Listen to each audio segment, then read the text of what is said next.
یو کامیابی هغه ده چې استاد شاګرد ته وایي، یو کامیابي هغه ده چې قوم ته وایي، لیکن یو کامیابي هغه ده چې الله تبارک وتعالی فرمایي فقد فاز. دغه بنده کامیاب ده، دغه کامیاب دغه بنده خپل مقام او مرتبه چې الله تبارک وتعالی دې لپاره مقرر کړی دغه مرتبه او مقام ته ورسېده، فقد فاز. دغه بنده کامیاب ده. نو فرمایي کومه بنده چې د جهنم د اور نه ځان خلاص کړله، دا الله تبارک وتعالی دا عمر مونږ او تاسو ته راکړلی چې مونږ او تاسو د جهنم د اور نه خپل ځان خلاص کړو، جهنم د اور نه خپل ځان خلاص کړو.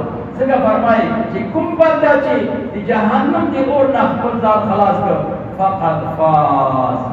دغه بنده چې قدرت دی الله تبارک وتعالی کامیاب.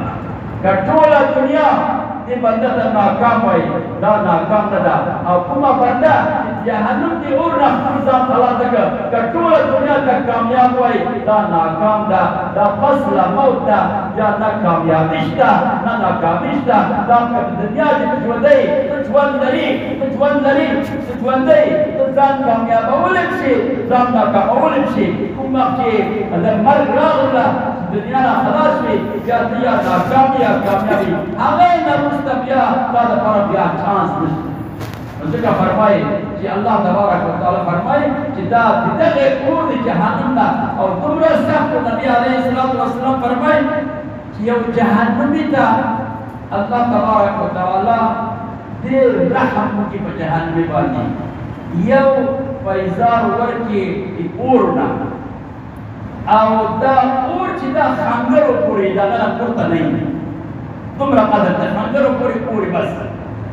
نبي علیه السلام فرمایي د هغې د ګرمایش د وجې نه د دې د سر مغزه داسې پټ کېږي لکه په نغرۍ باندې چاقو یخې د اور پور پسې بند کړي.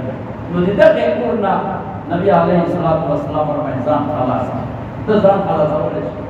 دغه اور نه ځان خلاص کړه. نبي علیه السلام فرمایي اتقوا النار، جهنم د اور نه ځان تاسو وساتئ ولو بشق تمر. اگر چیرې یو ټوکړه د خجور هم ورکوي چې ځان د جهنم د اور نه خلاص کړي، هغه ورکوه او ځان خلاص کړه. کوم وخت چې خلاص شي الله تبارک وتعالی فرمایي فقد فاز. دغه بنده په نزد الله تبارک وتعالی کامیاب. نبي علیه السلام فرمایي که چیرې یو بنده په مشرق کې ودرول شي، مشرق کوم طرف ته چې لمر سترګه خېژي، او بله ذره برابر د جهنم اور مغرب کې چې لمر پرېوځي هلته